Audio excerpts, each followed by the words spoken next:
নমস্কার। আমার এই কামাখ্যা এবং তার সাথে নীলাচল পর্বতের মধ্যে অবস্থিত দশমহাবিদ্যার প্রত্যেকটি মন্দির আপনাদেরকে সঠিক তথ্যের মাধ্যমে দর্শন করানো এবং তার সাথে কিভাবে আপনারা মা কামাখ্যার মন্দিরে পুজো দিতে পারেন। কারণ অনেকেই এই মন্দিরে পুজো দিতে গিয়ে কিছু ভুল কিন্তু করে থাকে, যার কারণে পুজো ঠিক সম্পন্ন হয়ে ওঠে না। এবং এর সাথে মায়ের যে ভৈরব রয়েছে, সেই ভৈরবের দর্শনও যদি আপনারা না করেন, তাহলে কিন্তু এই তীর্থ আপনাদের পূরণ হবে না। তাই যারাই কামাখ্যা গেছেন বা ভবিষ্যতে যাবেন, সকলে এই ভিডিওটি সম্পূর্ণরূপে দেখে তারপর যাবেন। তাহলে আপনারা কিভাবে মায়ের পুজো দিতে পারেন এবং তার সাথে এই পর্বতের মধ্যেই যে দশমহাবিদ্যার প্রত্যেকটি দেবী অবস্থান করছে, সেই মন্দির কিভাবে দর্শন করবেন, পুজো দেবেন এবং কোন গ্রহের ইষ্ট দেবী কারা রয়েছেন, সম্পূর্ণরূপে আপনাদের বিস্তারিত বিবরণ আপনাদের দিলাম। এবং সর্বশেষে ভৈরবের দর্শন ও পুজো কিভাবে আপনারা দিতে পারবেন, সেই সম্পূর্ণ তথ্য এই পুরো ভিডিওর মাধ্যমে আপনারা জানতে পারবেন। আমাকে আপনারা অনেকেই বলেছিলেন, যে কারণে এই ভিডিওটি আপনাদের সকলের জন্য আমি নিয়ে এসেছি। এই ভিডিওর মাধ্যমে সঠিকভাবে আপনারা জানুন। প্রথমেই আপনাদের বলবো, কামাখ্যা মন্দিরে যখন পুজো দিতে যাবেন, সর্বপ্রথম ভোরবেলার দিকে চেষ্টা করুন লাইনে দাঁড়ানোর। এই লাইনে দাঁড়ানোর পূর্বে সকাল 7টার সময় যখন মায়ের মন্দির দরজা উদ্ঘাটন হয়ে থাকে, সেই সময় আপনারা কিন্তু মায়ের মন্দিরের যে কুণ্ড রয়েছে, সর্বপ্রথম সেই কুণ্ডে আপনারা যান। কামাখ্যা মন্দিরের এই সৌভাগ্য কুণ্ড মায়ের মন্দিরের উত্তর দিকে কিন্তু অবস্থিত। লোকশ্রুতি অনুযায়ী এই সৌভাগ্যকুণ্ড ইন্দ্র এবং দেবতারা নির্মাণ করেছিলেন। এই পুষ্করিণীর পাড়ে দেবরাজ ইন্দ্র ও দেবগণ প্রজাপতি ব্রহ্মার উপাসনাও করেছিলেন। এটি কামাখ্যা দেবীর ক্রীড়া করার স্থানও ছিল। সর্বপ্রথম আপনারা এই সৌভাগ্যকুণ্ড প্রদক্ষিণ করে ওখানে স্নান করতে পারেন বা জল মাথায় নিয়ে অর্ঘ্য প্রদান করে তারপর তার পাশেই দেখবেন গণেশের অবস্থান রয়েছে। এই গণেশ মূর্তি বা এখানে সর্বপ্রথম মায়ের পূজার আগে গণেশের পুজো করে তারপর আপনারা মা কামাখ্যা মন্দিরে পুজো দেওয়ার জন্য যান। এবং এখানে পুজো দেওয়ার জন্য অবশ্যই করে জেনারেল লাইন রয়েছে, ভিআইপি লাইন রয়েছে। আপনাদের সুবিধা মতো যে লাইনে আপনারা পুজো দিতে চান, সেখানে সেই লাইনে এবার দাঁড়ান এবং আস্তে আস্তে মায়ের মন্দিরের ভেতরে প্রবেশ করবেন। গণেশের আদেশ নিয়ে যখন আপনারা দেবী দর্শনের জন্য মন্দিরে প্রবেশ করবেন, মন্দিরের ভেতরেই প্রবেশ করার পর প্রথমে একটি শিলার মূর্তি দেখতে পাওয়া যাবে। এর মধ্যে দেবীর চলন্তা মূর্তি দৃষ্টিগোচর হয়। এর অন্য একটি নামও হরগৌরী মূর্তি। এই মূর্তিকে ভোগমূর্তিও বলা হয়ে থাকে। এই মূর্তি অষ্টধাতু এবং পাথরের দ্বারা নির্মিত। মূর্তিটি পঞ্চস্তর বিশিষ্ট একটি সিংহাসনের ওপর উপবিষ্ট হয়ে আছে। এর উত্তর ভাগে বৃষভ বাহন থাকা পঞ্চরত্ন এবং 10টি হাত বিশিষ্ট মহাদেব অবস্থিত। দক্ষিণ ভাগে 6টি মুখযুক্ত, 12টি বাহুযুক্ত এবং 8টি নয়নযুক্ত সিংহ সব পদ্মাসনা দেবী কামেশ্বরী বিরাজমান। কালিকা পুরাণ অনুযায়ী কামেশ্বরী জগৎমাতাকে ব্রহ্মা, বিষ্ণু এবং শিব ধরে আছেন। সিংহরূপে বিষ্ণু, শবরূপে শিব এবং রক্তপদ্মরূপে ব্রহ্মা।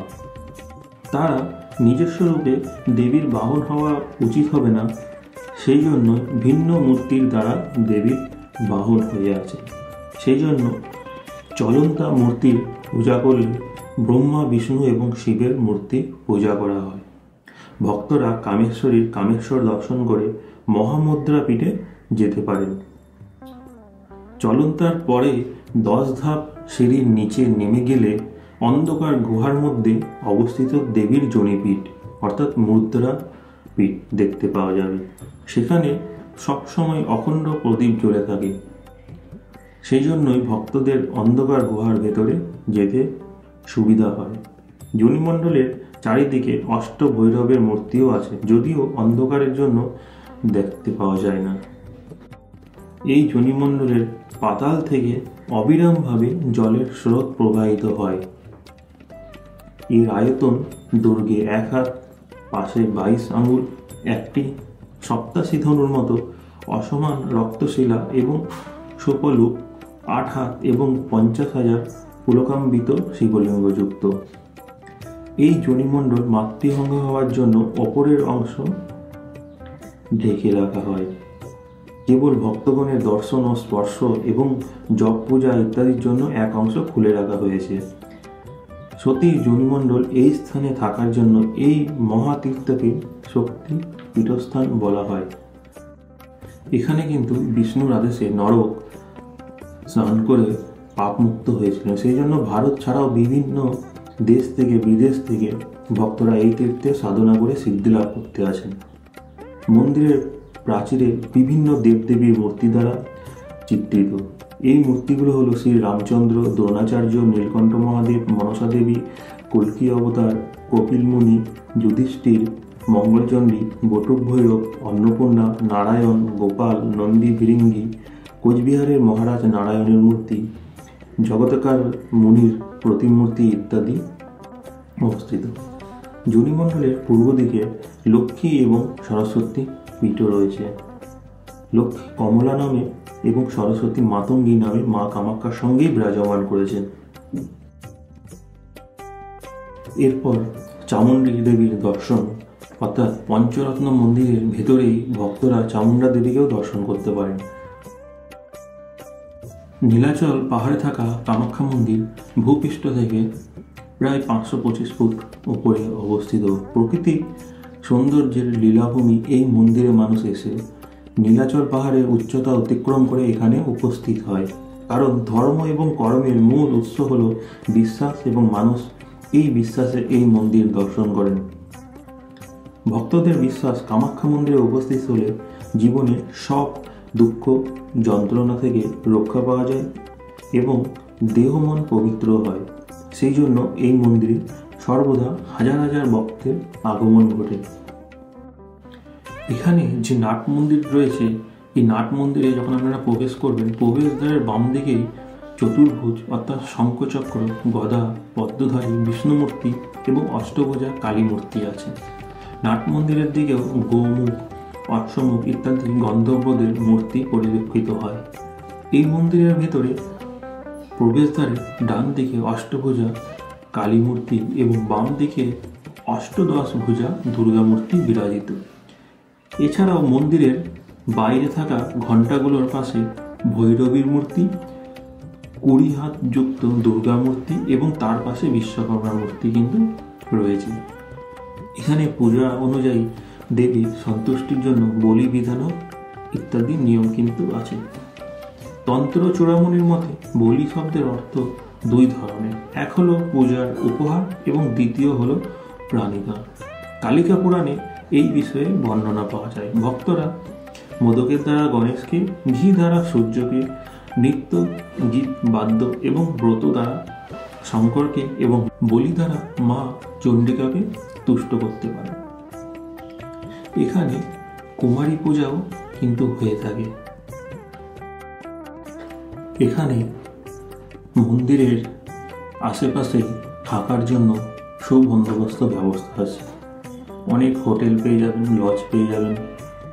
মন্দিরের যে গেস্ট হাউস রয়েছে সেখানেও আপনারা থাকতে পারেন। আগে থেকে বুকিং করেও যেতে পারেন বা ওখানে গিয়েও আপনারা কিন্তু রুম পেয়ে যাবেন। এখানে কিন্তু বলি প্রথাও রয়েছে। এখানে প্রত্যেক দিন বলি কিন্তু হয়ে থাকে। যারা বলি পছন্দ করেন তারা দেখতে পারেন, বা যারা অপছন্দ করেন তারা এই স্থানকে এড়িয়ে যাওয়াই ভালো। এবং এরপর আপনাদেরকে বলবো, এই পর্বতের ওপরেই দশমহাবিদ্যার প্রত্যেকটি দেবীর অবস্থান রয়েছে, মন্দির রয়েছে। সেগুলি কিভাবে আপনারা দর্শন করবেন, কারণ মা কামাখ্যার পুজো দেওয়ার পর এই প্রত্যেকটি মন্দির দর্শন করে শেষে ভৈরব রয়েছেন মায়ের, সেই উমানন্দ, সেই ভৈরবের দর্শন অবশ্যই করবেন, না হলে আপনাদের এই তীর্থ সম্পূর্ণ হবে না বা পুজো সম্পূর্ণ হবে না। এরপর পরের দিন বা সেই দিনই যদি আপনারা সকালে দশমহাবিদ্যা দর্শনের পর ভৈরব যে রয়েছে মায়ের উমানন্দ পিকক আইল্যান্ডে, সেখানে আপনারা দর্শন করে এসে এই সন্ধ্যা আরতি দেখতে আসবেন। যদি আপনারা 2-3 দিনের করতে চান তাহলে প্রথম দিন মা কামাখ্যার পুজো দিন, দ্বিতীয় দিনে সকল দশমহাবিদ্যা নীলাচল পর্বতের ওপরে অবস্থিত এই মন্দিরগুলি দর্শন করুন, পুজো দিন, এবং সেই দিন বা তৃতীয় দিনে আপনারা সকাল সকাল বেরিয়ে মায়ের ভৈরবের দিকে অগ্রসর হন এবং সেখানে গিয়ে পুজো দিয়ে দর্শন করে এসে আবার সন্ধ্যা আরতি দেখে আপনারা বাড়ি ফিরতে পারেন।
জ্যোতিষশাস্ত্র মতে আষাঢ় মাসে মৃগশিরা নক্ষত্রের চতুর্থ পদে নক্ষত্রের প্রথম পদের ভিতরে ধরিত্রী ঋতুমতী হয়। কামাখ্যা দেবী ধরিত্রী দেবী এবং মহাজনীপীঠ এখানেই বিরাজমান। রজস্বলা হওয়ার জন্য অম্বাবুচি প্রবৃত্তি হওয়া থেকে নির্বৃত্তি পর্যন্ত সময়কে অম্বাবুচি বলা হয়। আপনারা সকলেই এই অম্বাবুচি সম্পর্কে বা অম্বাবুচি মেলা কামাখ্যার সম্পর্কে জানেন। এই তিথি সাধারণত আষাঢ় মাসের 6-7 তারিখ থেকে 10-11 তারিখ পর্যন্ত, ইংরাজি তারিখ মতে জুন মাসের 22 তারিখ থেকে 25 তারিখ পর্যন্ত এই উৎসব পালন করা হয়। এই 3 দিন কামাখ্যা মন্দিরের দরজা সম্পূর্ণ বন্ধ থাকে। এই সময় দেবীকে দর্শন করা যায় না। চতুর্থ দিন মন্দির খোলা হয়, যদিও তার আগে দেবীর মণ্ডপ, দেবীর স্নান, পূজা প্রভৃতি করে মন্দিরের সকল স্থান পরিষ্কার করে তারপর ভক্তদের দর্শন করতে দেওয়া হয়। অম্বাবুচির সময় দেবীর দর্শনের জন্য দেশ বিদেশ থেকে আসা লক্ষ লক্ষ ভক্ত মন্দির চত্বরে অবস্থান করে থাকেন। এখানে বহু সাধু সন্ন্যাসীরাও এবং বহু তান্ত্রিক তারাও কিন্তু এই অম্বাবুচির সময় এসে থাকেন।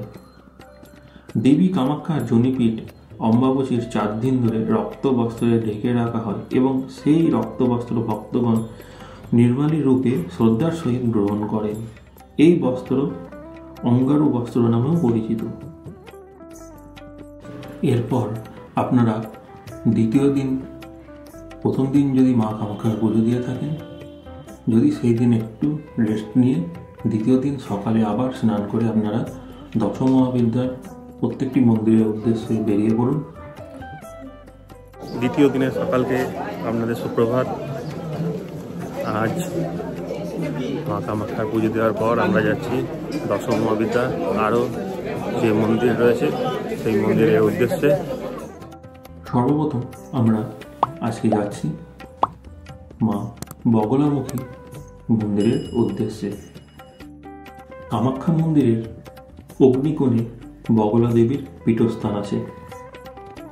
এই বগলাপীঠ একটি বৃহৎ শিলাখণ্ডের উপর কিন্তু অবস্থিত।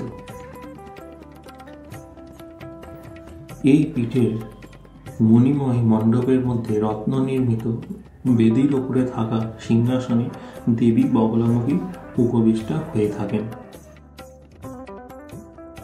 এই দেবী হলুদ বস্ত্র, হলুদ বর্ণের আবরণ এবং হলুদ মালার দ্বারা বিভূষিতা। তার সমস্ত শরীর হলুদ বস্ত্র দ্বারা আবৃত থাকে।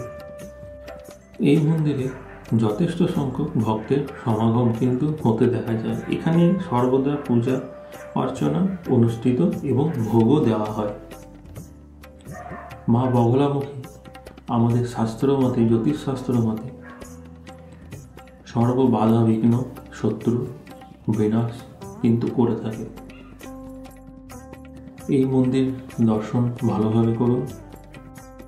আবার এই বগলামুখী আমাদের মঙ্গল গ্রহের ইষ্ট দেবী। জ্যোতিষশাস্ত্র মতে বগলামুখী মায়ের পূজা করলে, বগলামুখী মন্ত্রের জপ করলে মঙ্গল গ্রহের খারাপ প্রভাব থেকে রক্ষা পাওয়া যায়। এই কামাখ্যা পীঠে কোনো মন্দিরের গর্ভগৃহে কিন্তু ছবি তোলা যায় না।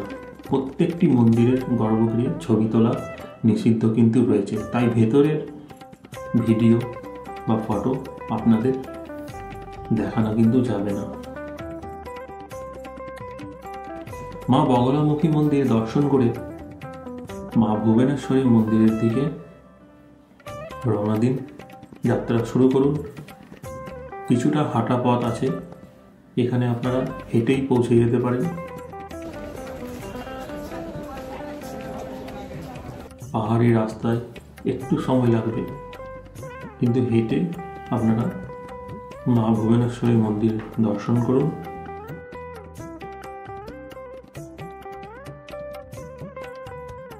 ভুবনেশ্বরী সতী যে দশমহাবিদ্যা রয়েছে তার চতুর্থী রূপটি হল এই ভুবনেশ্বরী দেবী। দেবী ভুবনেশ্বরীর দেহের বরণ সূর্যোদয়কালীন রশ্মির মতো উজ্জ্বল।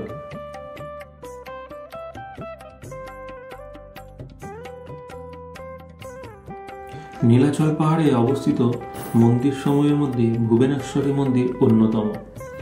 এই মন্দির কামাখ্যা থেকে 135 ফুট উপরে অবস্থিত। এই পর্বতের নাম ব্রহ্ম পর্বত। ভুবনেশ্বরী মন্দিরে দেবী মহাগৌরীর বিগ্রহ বিরাজমান। এই মন্দিরটি মনোরম সবুজ পরিবেশের মাঝে অবস্থিত।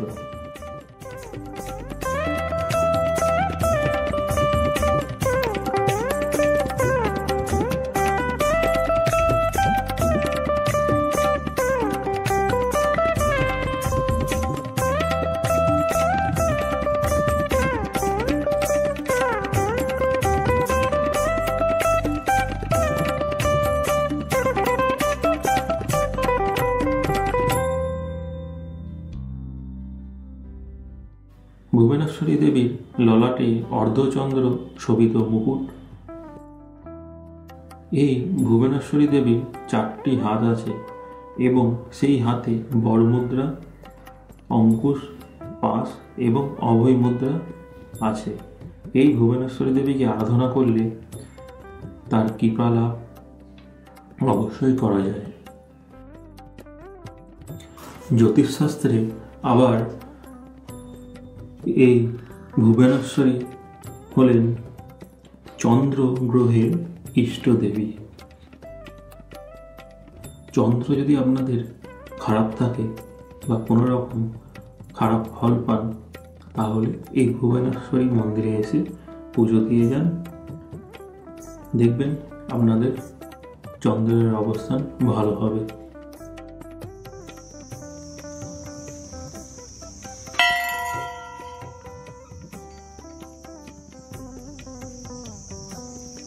মা ভুবনেশ্বরী দেবী দর্শন করার পর আমরা আবার চলে এলাম মা ভৈরবী দেবীর দর্শন বা পূজার স্থলে। আমাদের সতীর যে দশ মহাবিদ্যা রয়েছে আমাদের শাস্ত্রের, এই মহাবিদ্যার পঞ্চম রূপটি হল ভৈরবী। ভৈরবী দেবীর শরীরের বরণ প্রভাতের সূর্যের রঙিন আভার মতো। এই দেবী রক্তবর্ণ বস্ত্র পরিধান করেন এবং তিনি গলায় মুন্ডমালাও ধারণ করেন। দেবীর 4টি হাত আছে এবং সেই হাতে বরদা, অভয় মুদ্রা, পুস্তক এবং জপমালা আছে। এই মন্দির কামাখ্যা পীঠের দক্ষিণে অবস্থিত। ভৈরবী পীঠের 3 দিকে 3টি দেবমূর্তি আছে। উত্তরে শিব, পশ্চিমে বিষ্ণু এবং দক্ষিণে ত্রিপুরা ভৈরবী অবস্থিত। এখানে ভৈরব কুণ্ডও কিন্তু আসে। এই কুণ্ডে কচ্ছপ দেখা যায়। ভক্তরা কচ্ছপদের খাবার ছড়িয়ে দিলে কচ্ছপগুলি দল বেঁধে বের হয়ে আসে এবং খাবার খেয়ে ভক্তদের আনন্দও দেয়। এখানে আপনারা এই ভৈরব কুণ্ডের মধ্যে অনেক বড় বড় আকারের কচ্ছপ কিন্তু দেখতে পাবেন। এই দশমহাবিদ্যার যে ভৈরবী রয়েছেন, অর্থাৎ ভৈরবী পঞ্চম যে রূপটি, আপনাদের জন্মচাটে যদি লগ্নের কোনো রকম কোনো সমস্যা থাকে, লগ্ন যদি দুর্বল হয়, তাহলে এই ভৈরবী দেবীর পুজো আপনারা অবশ্যই করবেন। ভৈরবী দেবীর পুজো করলে লগ্ন নিয়ন্ত্রণ কিন্তু থাকে। এই ভৈরবকুণ্ড দর্শনের পর আপনারা ভৈরবকুণ্ডর মন্দিরের পাশ দিয়ে সিঁড়ি দিয়ে ওপর দিকে উঠলে আপনারা কিন্তু দশমহাবিদ্যার সপ্তম যে রূপটি রয়েছে মা ধূমাবতী, এই মন্দিরে আপনারা পুজো এবং দর্শনের জন্য যাবেন। এই ধূমাবতী মন্দির মা কামাখ্যা মন্দিরের দক্ষিণ দিকের একেবারে শেষে অবস্থিত। এই পীঠকে কোটেশ্বরী পীঠও বলা হয়। ধূমাবতী দেবীর মূর্তি বিবর্ণা, মলিন, বাসনা এবং করুণাবিহীন তার 2 নয়ন। এই মূর্তি ক্ষুধা ও তৃষ্ণার প্রতীক।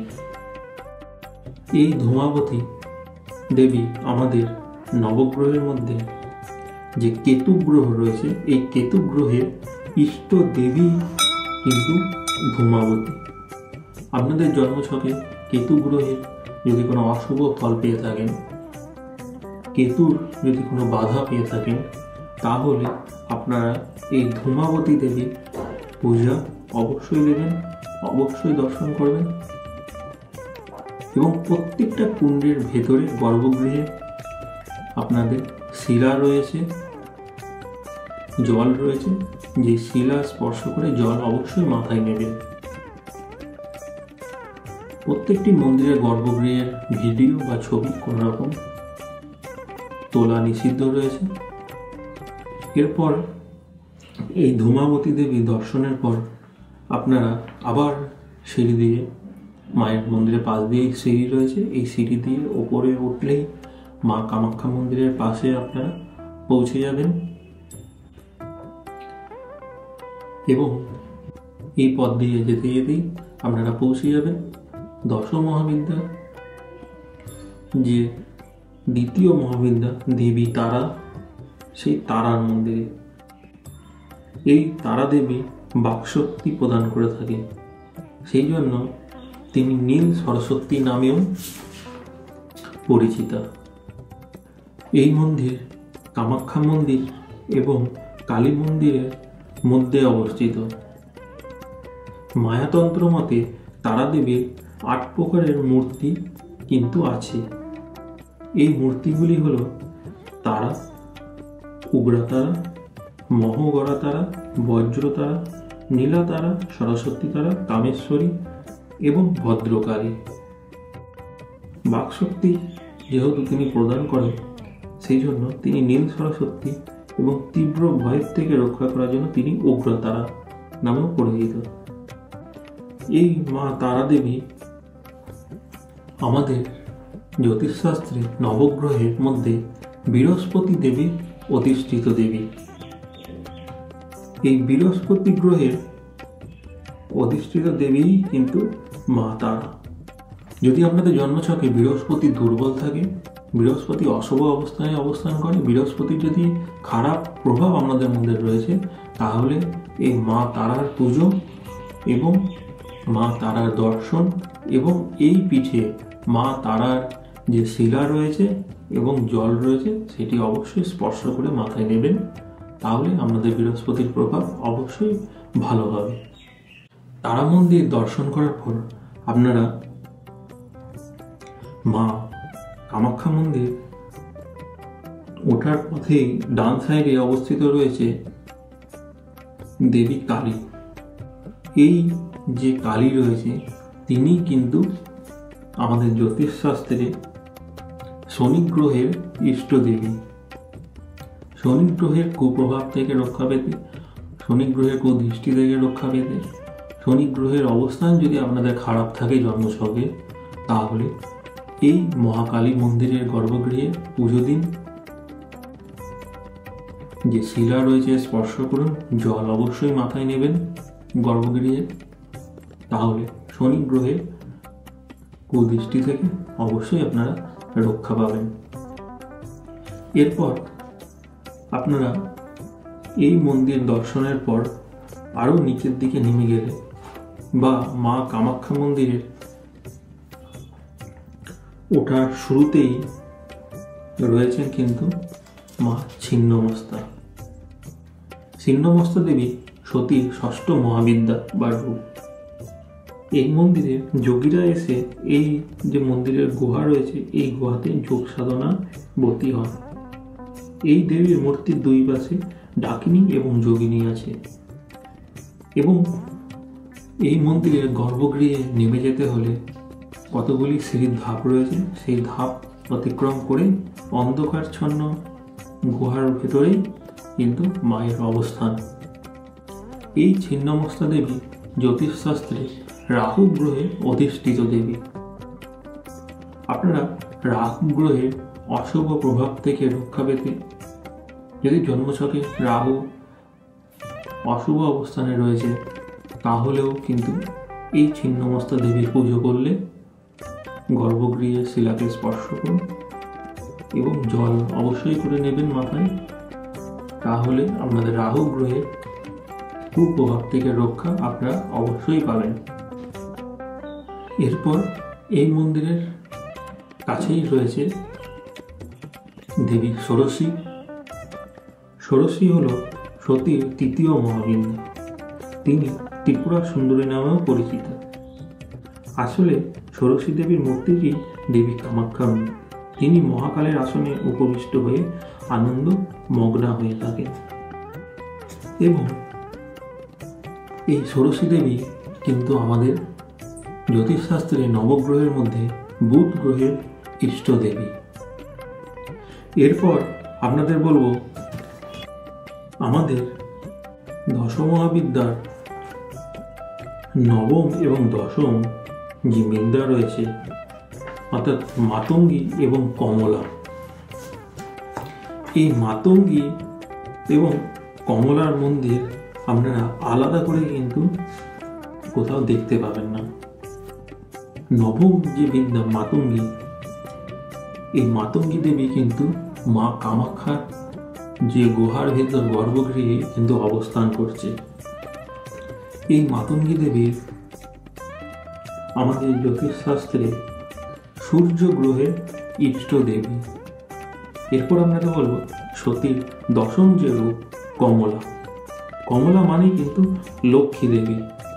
লক্ষ্মী দেবী বা কমলা দেবীকে পুজো করলে ভক্তদের ধন সম্পত্তি বৃদ্ধি অবশ্যই হয়ে থাকে। এই কমলা দেবী বা লক্ষ্মী দেবী কিন্তু আমাদের জ্যোতিষশাস্ত্রে শুক্র গ্রহের ইষ্ট দেবী। এরপর আপনাদের বলবো, এই সব দেবীদের দর্শন হয়ে গেলে আপনারা অবশ্যই করে এই দেবীর ভৈরব যে রয়েছেন কামাখ্যা দেবীর, সেই ভৈরবের উদ্দেশ্যে আপনারা রওনা দিন। সেই দিন দর্শন করতে পারেন বা পরের দিন সকালে আবার বেরিয়ে পড়ুন। কারণ এই ভৈরবকে দর্শন করতে গেলে আপনাদের প্রথমে গাড়ি ভাড়া করে গিয়ে তারপর লঞ্চে করে যেতে হবে। কারণ এই ভৈরব যে পিকক আইল্যান্ড রয়েছে বা দ্বীপ রয়েছে সেখানে কিন্তু অবস্থান করছে। লঞ্চ ধরে আপনারা কিছুক্ষণের মধ্যেই পৌঁছে যাবেন এই পিকক আইল্যান্ডে বা যেখানে মায়ের ভৈরবের অবস্থান রয়েছে। এই মন্দির কিন্তু সবুজ পরিবেশে, খুব সুন্দর মনোরম পরিবেশে অবস্থান রয়েছে। এখানে আপনারা গিয়ে পৌঁছে যান এবং সেখানে অবশ্যই পুজো দেবেন। পুজোর জন্য পুজোর মিষ্টি, মিষ্টান্ন বা ফুল আপনারা ওখানেই পেয়ে যাবেন। সেই ফুল নিয়ে বাবার অর্থাৎ উমানন্দের গর্ভগৃহে পৌঁছে পুজো দিন। তারপর আবার আপনারা হয় কামাখ্যা মন্দিরের যেখানে আপনাদের হোটেল আছে সেখানে ফেরত আসুন। এবং এর সাথে আপনাদের অবশ্যই বলবো, যখনই আপনারা ভৈরবের পুজো দিতে যাবেন, সর্বপ্রথম গণেশের মন্দির কিন্তু এখানেও রয়েছে। গণেশজিকে প্রণাম করে পুজো দিয়ে তারপর বাবাকে পুজো দিতে যান, অর্থাৎ ভৈরবের পুজো দিন। তাহলে কিন্তু পুজো আপনাদের সম্পন্ন হবে।